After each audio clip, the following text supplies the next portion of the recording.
Hello guys, आज हम लोग इलेक्ट्रोस्टैटिक पोटेंशियल एंड कैपेसिटेंस पर बेस्ड कुछ एमसीक्यूज सॉल्व करेंगे। ये पहला सवाल, चूज द करेक्ट रिलेशन। यहाँ पर 4 ऑप्शन दिए गए हैं। इन चारों ऑप्शन को देखने से समझ में आता है कि हमें जूल, कूलम और वोल्ट में करेक्ट रिलेशन आइडेंटिफाई करना है। We know that electric potential is given as work upon charge, so that unit हमने यहाँ पर लिख ली, volt is equal to joule upon coulomb, और इसको क्रॉस मल्टीप्लाई करेंगे तो हमारे पास आएगा joule is equal to coulomb into volt. Out of these 4 options हम यहाँ पर देखेंगे तो ये ए ऑप्शन करेक्ट आंसर है। इस सवाल में हमें बताया गया है कि एक यूनिफॉर्म इलेक्ट्रिक फील्ड में एक 3 कूलम का पॉइंट चार्ज 3000 न्यूटन का फोर्स एक्सपीरियंस करता है, और हमसे पूछा गया है potential difference between 2 points which are situated in the field at a distance of 1 centimetre from each other. किसी इलेक्ट्रिक फील्ड में 2 पॉइंट्स के बीच में पोटेंशियल डिफरेंस को हम कैसे डिफाइन करते हैं? एक पॉइंट से दूसरे पॉइंट तक क्यू चार्ज को ले जाने में जितना वर्क करना पड़ता है divided by magnitude of that test charge is called potential difference between the 2 points. तो वही मैंने यहां पर लिखा हुआ है। वर्क डन कितने के बराबर होगा? Force into displacement. अब हम यहां पर वैल्यूज को सब्स्टिट्यूट कर लेते हैं। F is given to us 3000 newton, 1 centimetre को 10 टू पावर -2 मीटर लिखा, और यहां पर 3 कूलम लिखा। सिंप्लीफाई करने पे it works out to be 10 volt. तो दोनों पॉइंट्स के बीच में पोटेंशियल डिफरेंस कितना होगा? 10 वोल्ट। यहां पर ऑप्शंस में चेक किया तो A option is the correct answer. ये हमारी नेक्स्ट प्रॉब्लम है। इसमें एक सेमी सर्कल लिया गया है और सेमी सर्कल पे 3 पॉइंट्स मार्क किए गए हैं, ए, बी, सी। सेमी सर्कल के सेंटर पर एक पॉइंट चार्ज रखा हुआ है जिसका मैग्नीट्यूड है Q। सेमी सर्कल के बाहर एक पॉइंट P लिया गया है, और हमें फर्दर ये बताया गया है कि एक टेस्ट चार्ज को पॉइंट P से जब पॉइंट A पर लेके आते हैं तो work done is WA। Point P से टेस्ट चार्ज को जब हम B पर लेकर के आते हैं तो work done is WB। Point P से टेस्ट चार्ज को जब हम C पर लेके आते हैं तो वर्क डन इज WC। अब ये जो तीनों वर्क डन हैं WA, WB, WC, इनमें क्या रिलेशन है ये हमें वर्कआउट करना है। We know that potential due to a point charge is given as 1/4 pi epsilon naught Q upon R। तो देखें, ये Q चार्ज से जो पोटेंशियल होगा A, B, C पर, वो तीनों पॉइंट्स पर बराबर होगा, क्योंकि तीनों पॉइंट्स का डिस्टेंस Q से बराबर है। So VA will be equal to VB is equal to VC। Now work done in bringing a test charge from point P to point A is given as WA is equal to Q naught VA minus VP. Similarly, we can work out WB, WC.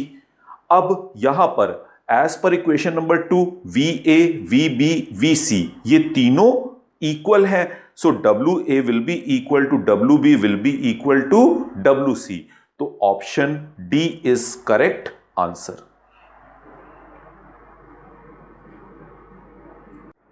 इस problem में एक circle दिया हुआ है जिसका radius R है, जिसके centre पर एक सोर्स चार्ज रखा हुआ है कैपिटल Q। इन्होंने हमसे कहा है to calculate work done in taking a point charge small q round trip of this circle along the circumference.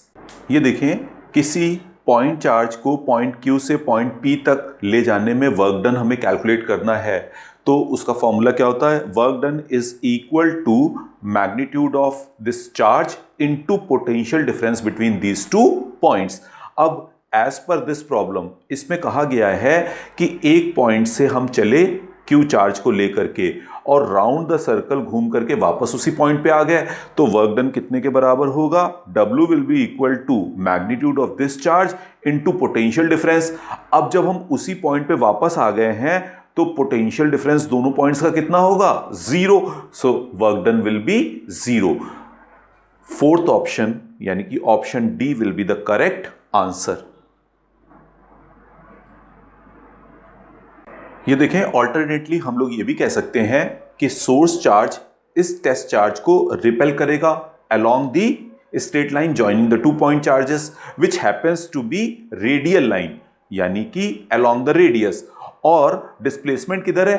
along the tangent, along the circumference, so that is tangent. Radius और tangent के बीच का angle कितना होता है? It is always 90 degree.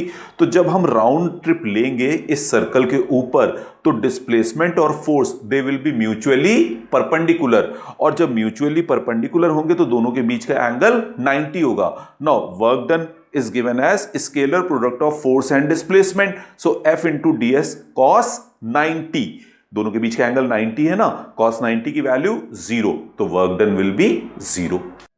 इस question में हमसे कहा गया है कि किसी रीजन में यूनिफॉर्म इलेक्ट्रिक फील्ड एग्जिस्ट कर रहा है which is directed along positive x axis. Uniform electric field को मैंने पैरेलल रेड लाइन से रिप्रेजेंट किया है अलोंग द एक्स एक्सिस। यहां पर मैंने ये एक्स एक्सिस को शो किया है और ये वाई एक्सिस को शो किया है।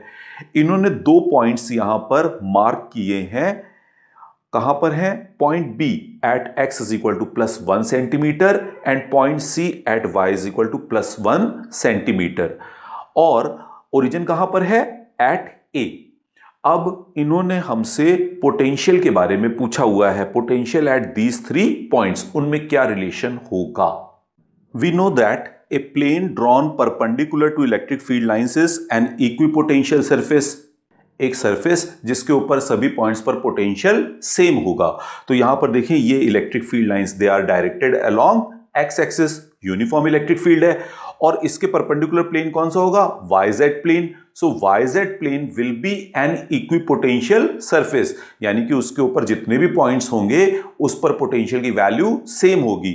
सो y एक्सिस पर जितने पॉइंट्स हैं उन सब पर भी पोटेंशियल सेम होगा। इसका मतलब potential at A will be equal to potential at C। इसको मैंने यहां समराइज करके लिख लिया, VA will be equal to VC। ये फर्स्ट इक्वेशन आ गई हमारे पास। अब दूसरा, electric potential decreases while traversing along electric field, यानी कि इलेक्ट्रिक फील्ड की डायरेक्शन में जब हम चलते हैं तो पोटेंशियल डिक्रीज करता है। तो इसका मतलब potential at A will be greater than potential at B। इसको लिखेंगे VA is greater then VB, equation number 2। सो यहां पर ऑप्शंस में देखेंगे VA is greater then VB, B option will be the correct answer. Well, इस question में कहा गया है कि इस रीजन में एक यूनिफॉर्म इलेक्ट्रिक फील्ड एग्जिस्ट करता है which is directed along positive x axis. Further अब इन्होंने हमसे पूछा कि ओरिजिन पर अगर पोटेंशियल 0 है तो x is equal to x position पर पोटेंशियल कितना होगा? We know that electric field is negative of potential gradient, so that potential difference will be equal to minus E into x. We also know that when we move along the direction of electric field, potential decreases. तो यहां पर potential अगर 0 है तो definitely यहां पर उससे कम होगा, यानी कि नेगेटिव होगा।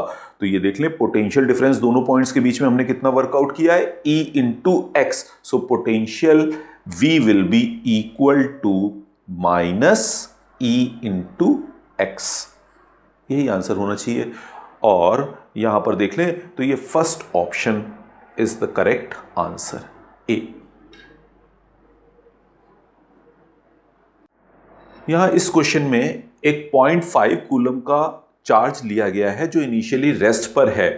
उसको 2000 वोल्ट के पोटेंशियल डिफरेंस पर एक्सीलरेट कराया जाता है और हमसे पूछा गया है उसकी final kinetic energy. We know that V potential difference के अक्रॉस जब Q चार्ज मूव करता है तो इलेक्ट्रिक फील्ड उस पर कितना वर्क करता है? W is equal to Q into V। Whatever work is done by the electric field appears in the form of kinetic energy of the charge. So kinetic energy will be equal to Q into V। Q कितना दिया? 0.5 coulomb, और potential difference 2000 volt, दोनों को multiply किया, it works out to be 1000 joule. यहां पर answer tally करेंगे, first option is correct answer. इस क्वेश्चन में कहा गया है कि एक electron which is initially at rest moves through potential difference V. What will be the final velocity of electron? We know that whenever a charge particle Q moves across potential difference V, the work done by the electric field is equal to QV. This work done by the electric field appears in the form of kinetic energy of the charged particle. Here the charged particle is electron. Initially the electron is at rest. When it moves across the potential difference V, it gains kinetic energy. So gain in kinetic energy of the electron will be equal to EV. Q की जगह E substitute किया है, charge of an electron. Now kinetic energy का formula half mv square which will be equal to work done EV. So simplify करने पर final velocity of electron कितनी आई? √2 EV upon m. So C option will be the correct answer. इस question में एक electron और एक alpha particle जो कि इनिशियली रेस्ट पर रखे हुए हैं, उनको 100 वोल्ट के पोटेंशियल डिफरेंस पर एक्सेलरेट कराया जाता है. उनके फाइनल मोमेंटा का रेशियो पूछा गया है हमसे. Now kinetic energy gained by electron when it moves across v potential difference EV. E क्या है? चार्ज ऑफ इलेक्ट्रॉन और v potential difference. Again kinetic energy gained by alpha particle. Alpha particle पर charge कितना होता है? 2e and it moves across potential difference V. So kinetic energy gained will be equal to 2eV. Here potential difference V is equal to 100 volt. हमने लिखा नहीं, यहां पर हमें पता है, दिया हुआ है. Now we know that momentum is equal to √2 mk, where m is mass of the particle and k is kinetic energy. So momentum of electron और मोमेंटम ऑफ अल्फा पार्टिकल, उनका रेशियो कितने के बराबर होगा? हम लोग यहां वैल्यू सब्स्टिट्यूट कर देंगे. सिंप्लीफाई करने पर ये रिलेशन आया. आंसर टैली करते हैं तो ऑप्शन डी करेक्ट आ रहा है. So answer will be D. इस क्वेश्चन में एक इलेक्ट्रिक डायपोल लिया है जिसका डायपोल मोमेंट है P और उसको एक यूनिफॉर्म इलेक्ट्रिक फील्ड E में रखा गया है. पूछा गया है what should be the angle between dipole moment P and electric field vector E so that potential energy of the dipole is minimum. We know that potential energy of dipole in an electric field is given as -P dot E. Dot product होता है तो इसको लिख लेंगे PE cos theta. यहां पर 4 angle दिए हुए हैं, थीटा के डिफरेंट वैल्यूज रख करके हम लोग पोटेंशियल एनर्जी निकाल देते हैं जल्दी से. जब हमने थीटा की वैल्यू π/2 रखी तो potential energy works out to be 0. फिर हमने जब 0 रखा तो -PE और पाई रखा तो +PE और 3π/2 पर potential energy is 0. Out of these 4 options हम क्या देखते हैं? पोटेंशियल एनर्जी मिनिमम कब होगी? When theta is equal to 0. इसका मतलब B option will be the correct answer.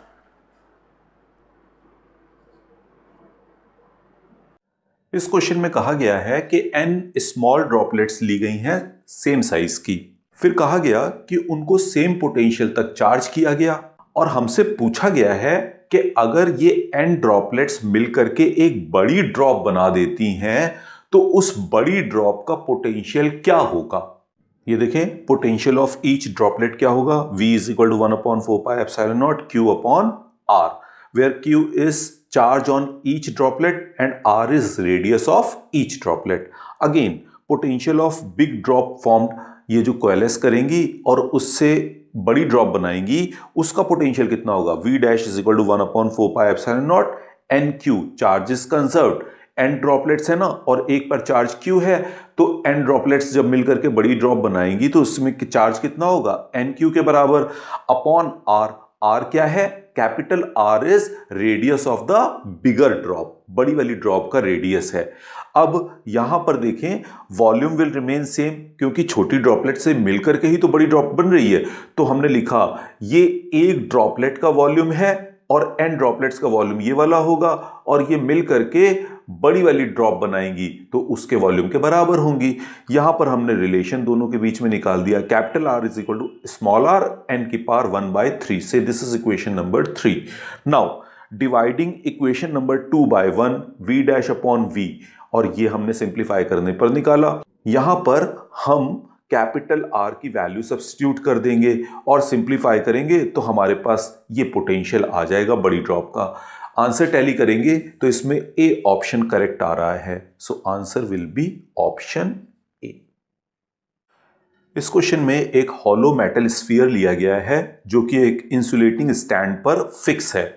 इन्होंने हमसे कहा कि उसको पॉजिटिव चार्ज दिया गया। तो देखिए पॉजिटिव चार्ज क्या करेगा, it will spread uniformly on the surface.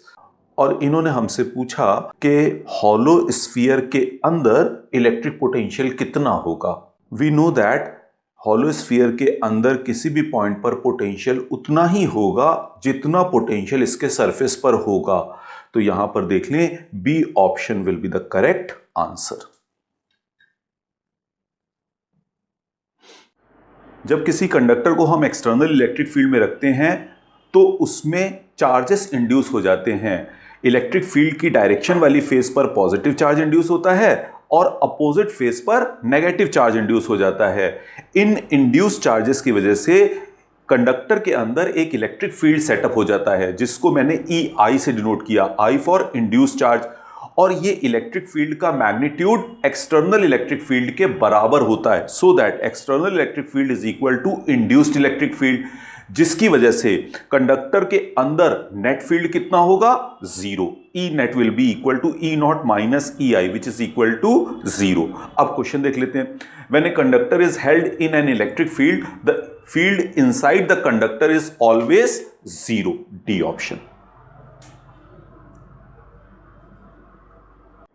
इस प्रॉब्लम में कहा गया है कि 8 आइडेंटिकल मरकरी ड्रॉप्स मिल करके एक बड़ी ड्रॉप बना देती हैं और पूछा गया है ratio of capacitance of big drop to capacitance of small drop. ये देखें कैपेसिटेंस ऑफ स्मॉल ड्रॉप कितना होगा, 4 pi epsilon nought r, where r is radius of small drop. Capacitance of big drop कितना होगा, c dash is equal to 4 pi epsilon nought capital R, where r is radius of bigger drop. अब दोनों का ratio c dash upon c हमने divide कर दिया equation number 2 को 1 से, तो capital R upon small r। अब इसकी वैल्यू हमें चाहिए, उसके लिए क्या करेंगे, यहां पर देखें 8 ड्रॉप्स का volume will be equal to volume of the bigger drop, दोनों को इक्वेट कर दिया तो यहां पर रेडियस का रिलेशन आ गया, capital R is equal to 2r। So ये कितने के बराबर आएगा, this will be equal to 2। Answer क्या होगा, ए ऑप्शन 2 टाइम्स। तो यहां पर हम लोग लिख लेंगे आंसर इज ए। इस प्रॉब्लम में हमें 2 कंडक्टिंग स्फीयर दिए गए हैं जिनके रेडियस हमको दिए गए हैं और जिनके ऊपर अमाउंट ऑफ चार्जेस भी दिया गया है। इन्होंने फर्दर कहा कि अगर हम दोनों को एक कंडक्टिंग वायर से कनेक्ट कर देते हैं तो किस डायरेक्शन में चार्ज फ्लो करेगा और कितना चार्ज फ्लो करेगा। We know that charge always flows from point of higher potential to lower potential till the potential of both the bodies becomes equal. तो यहां पर देखें, पहले तो हम लोग पोटेंशियल का आइडिया लेंगे। तो यहां पर इसका पोटेंशियल मैंने इंडिविजुअल अलग निकाला और इसका अलग निकाला। Potential is given as 1/4 pi epsilon nought Q upon R। 1/4 pi epsilon nought को मैंने K से लिख लिया, तो यहां पर 80/4। मेरे को सिर्फ आइडिया लेना था कि पोटेंशियल किसका ज्यादा है और किसका कम, ताकि ये पता चल सके कि चार्ज किस डायरेक्शन में फ्लो करेगा। इसलिए मैंने यहां पर इसको कन्वर्ट नहीं किया मीटर में, डायरेक्टली लिख दिया। तो यहां पर देख लें clearly potential of A is greater than potential of B। तो ये कंफर्म हो गया कि charge will flow from sphere A to sphere B till the potential of both the spheres become equal. तो ये देखें, ये कनेक्ट कर दिया। मान लिया कि Q चार्ज A से B पर फ्लो कर जाता है, तो फाइनली क्या होगा, यहां पर Q की डेफिशिएंसी हो जाएगी और यहां Q एक्सेस हो जाएगा और दोनों के पोटेंशियल सेम होंगे। तो देखें इसका पोटेंशियल मैंने लिखा, दोनों के पोटेंशियल सेम है ना, तो 1/4 pi epsilon not 80 minus Q, क्योंकि चार्ज ट्रांसफर होने के बाद इसके ऊपर नेट चार्ज कितना बचेगा, 80 माइनस Q अपॉन रेडियस, और यहां पर लिखा 1/4 pi epsilon not 40 plus Q, जितना यहां से इधर पे ट्रांसफर हुआ चार्ज उसको लिख लिया और रेडियस 6 सेंटीमीटर लिख लिया। दोनों तरफ सेंटीमीटर है, कैंसिल हो जाएगा। तो यहां पर Q की वैल्यू जब सॉल्व करी, it works out to be 32 micro coulomb. अब हम ऑप्शन देख लेंगे, यहां पर देखिए D option 32 micro coulomb from A to B, this will be the correct answer. तो we will write D. We know that capacitance of an isolated spherical conductor is given as C1 is equal to 4 pi epsilon naught R। इसका मतलब spherical जो conductor होता है उसकी capacitance किस पर depend कर रही है, उसकी ज्योमेट्री पर। और उसकी ज्योमेट्री में क्या होगा, उसका रेडियस। सिर्फ रेडियस पर ही तो डिपेंड कर रही है, ना चार्ज पे ना पोटेंशियल पे। Second case, capacitance of parallel plate air capacitor is given as C2 is equal to epsilon nought A upon D। यहां पर भी नोटिस करें कि इसकी कैपेसिटेंस प्लेट एरिया पे डिपेंड कर रही है और प्लेट्स के सेपरेशन डिस्टेंस पे डिपेंड कर रही है, ना तो चार्ज पे डिपेंड कर रही है और ना ही पोटेंशियल पे डिपेंड कर रही है। तो हम लोग यहां पर कहेंगे the capacitance of a capacitor does not depend upon out of these 4 factors. ये देख लें, size of plates, shape of plates, separation between the plates, इन पे तो डिपेंड करेगी। किस पे डिपेंड नहीं करेगी? Charges on the plate. So D will be the correct answer. मैंने यहां पर लिख लिया। इस बात को हम ऐसे समझ सकते हैं, यहां पर हमने एक वेसल लिया है जिसकी कैपेसिटी 1 लीटर है, तो इसका मतलब यह हुआ कि इसके अंदर हम 1 लीटर से ज्यादा लिक्विड फिलअप नहीं कर सकते। यह हमारी मर्जी पे है। अगर हम इसको एम्प्टी रखते हैं तो इसकी कैपेसिटी चेंज नहीं हो जाएगी। अगर हम इसमें आधा लिक्विड फिलअप कर देते हैं और आधा एम्प्टी रखते हैं तो भी इसकी कैपेसिटी 1 लीटर ही रहेगी। ये खाली रहे या भरा रहे, इसकी कैपेसिटी 1 लीटर रहेगी। The word capacitance has been derived from the word capacity, capacity to hold charge. किसी कैपेसिटर पर हम चार्ज रखेंगे या नहीं रखेंगे, उसको अनचार्ज रखेंगे, उसकी कैपेसिटी सेम रहेगी। यहां पर एक पैरेलल प्लेट एयर कैपेसिटर लिया गया है जिसकी कैपेसिटी 1 पिकोफैरेड है। इन्होंने कहा जब हम दोनों प्लेट्स के बीच का सेपरेशन डिस्टेंस डबल कर देते हैं और दोनों प्लेट्स के बीच की स्पेस में वैक्स को फिलअप कर देते हैं तो कैपेसिटर की कैपेसिटी 2 पिकोफैरेड हो जाती है। इन्होंने हमसे पूछा हुआ है dielectric constant of wax. The capacity of air capacitor is epsilon nought A upon D which is given to us 1। तो मैंने ये लिख लिया इक्वेशन नंबर 1।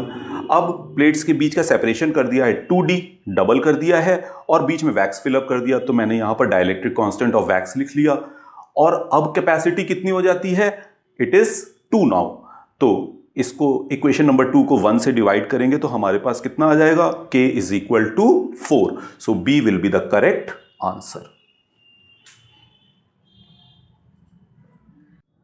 इस प्रॉब्लम में एक पैरेलल प्लेट एयर कैपेसिटर लिया गया है, उसकी दोनों प्लेट्स के बीच में एक मेटल शीट को इंसर्ट कर देते हैं। डेफिनेटली उसकी कैपेसिटेंस चेंज हो जाएगी। हमसे कहा गया है to work out the ratio of the capacitance after insertion to before insertion of the metal sheet. We know that capacitance of a capacitor with dielectric slab of thickness T and dielectric constant K is given as C is equal to epsilon naught A upon D minus T 1 minus 1 upon K, where T is thickness and K is dielectric constant. Now as per problem, initially जब plates के बीच में air है तो वहां पर हम लोग क्या लिखेंगे? T will be 0. So this equation is reduced to epsilon naught A upon D. ये इनिशियल कैपेसिटेंस हुआ। फिर इन्होंने कहा मेटल शीट को इंसर्ट कर दिया। मेटल शीट का डाइलेक्ट्रिक कांस्टेंट इनफाइनाइट होता है, तो यहां पर देख लें। अब हम लोग कैपेसिटेंस लिखेंगे epsilon nought A D as such लिखेंगे क्योंकि प्लेट के बीच का सेपरेशन वही है, और thickness of the metal sheet कितनी दी हुई है? D/2। K की वैल्यू इनफाइनाइट, और इसको सिंप्लीफाई करेंगे तो ये आ गया। नाउ इसको डिवाइड किया तो कितने के बराबर आया? C2 upon C1 is 2:1। So option B will be the correct answer. यहां पर लिख लेंगे ऑप्शन। इस प्रॉब्लम में 3 कैपेसिटर लिए गए हैं जिनकी कैपेसिटेंस है 8 माइक्रोफैरेड, 12 माइक्रोफैरेड एंड 24 माइक्रोफैरेड। एक बार उनको सीरीज में कनेक्ट किया गया और दूसरी बार पैरेलल में कनेक्ट किया गया। हमें पहले केस और दूसरे केस के कैपेसिटेंस का रेशियो वर्कआउट करना है। ये देखिए, पहले हमने सीरीज में इसको कनेक्ट किया तो इक्विवेलेंट कितना आएगा? 4 माइक्रोफैरेड, और दूसरी बार हमने इसको पैरेलल में कनेक्ट किया तो इक्विवेलेंट कितना आ रहा है? 44 microfarad. Now as per problem इन दोनों का रेशियो कितना आएगा? 1:11। So A option will be the correct answer.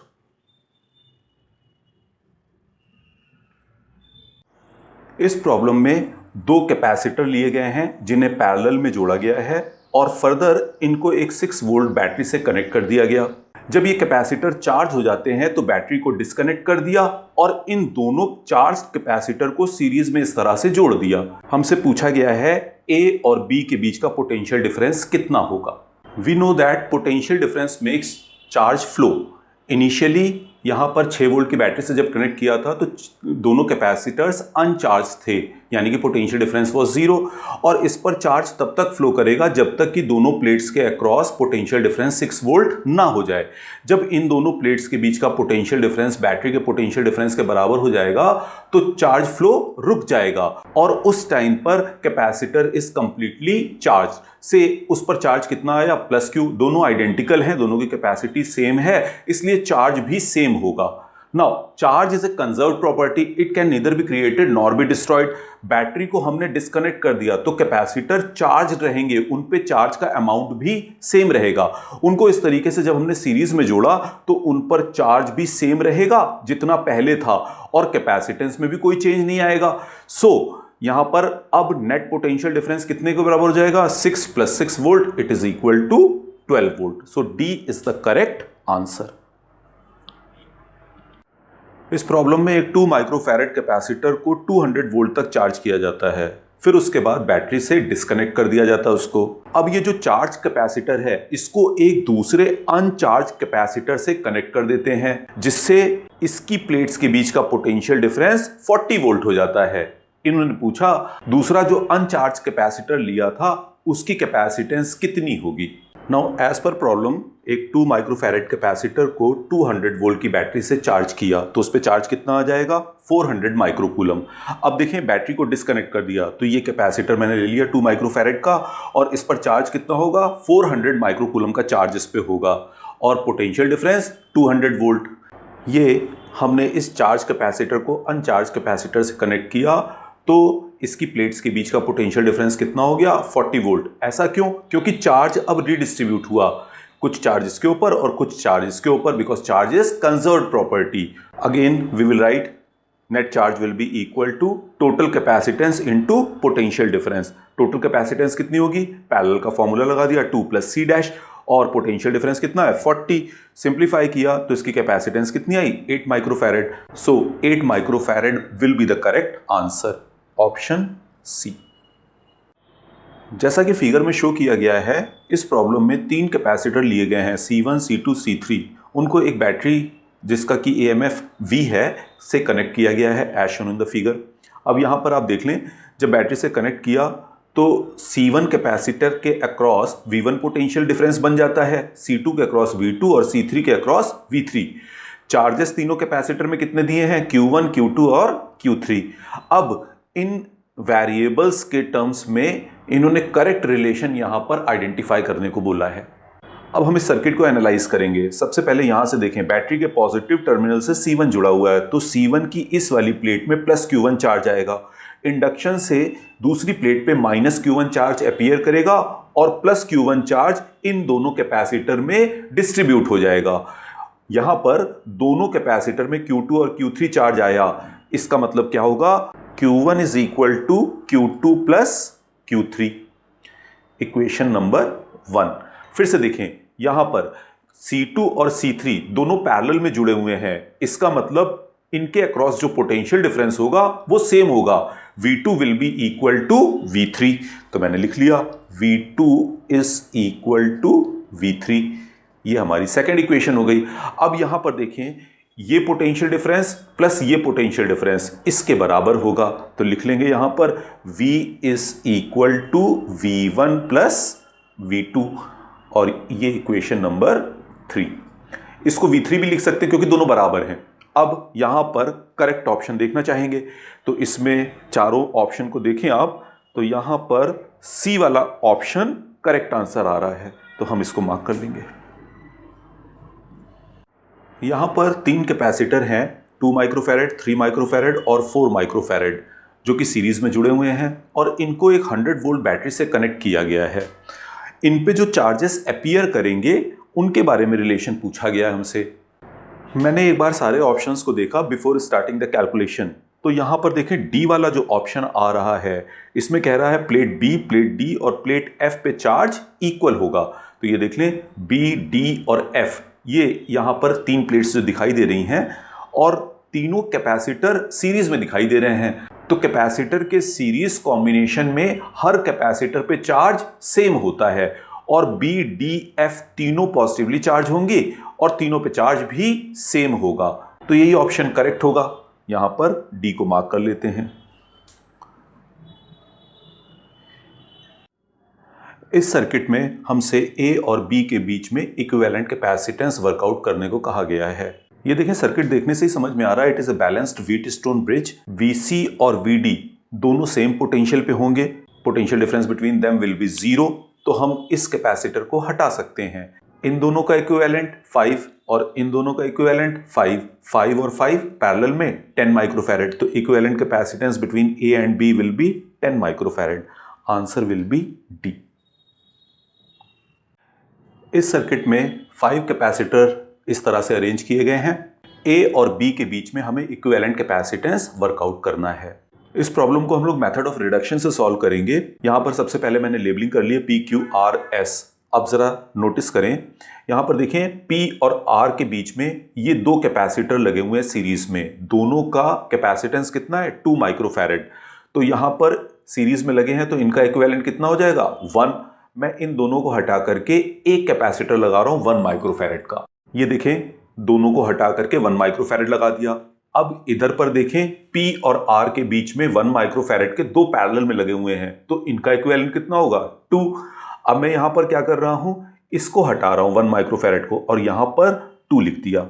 अब हम इस पाथ पे चलते हैं PRS। इसमें देखें 2 माइक्रोफैरेड के दो कैपेसिटर सीरीज में लगे हुए हैं, तो उनका इक्विवेलेंट कितना होगा? 1 माइक्रोफैरेड। मैं इन दोनों को हटा करके इनकी जगह पर P और S के बीच में 1 माइक्रोफैरेड जोड़े दे रहा हूं। अब फाइनली देखें, यहां पर ये 1 माइक्रोफैरेड और ये 1 माइक्रोफैरेड ये दोनों पैरेलल में लगे हुए हैं, तो इनका इक्विवेलेंट कितना आएगा? 2।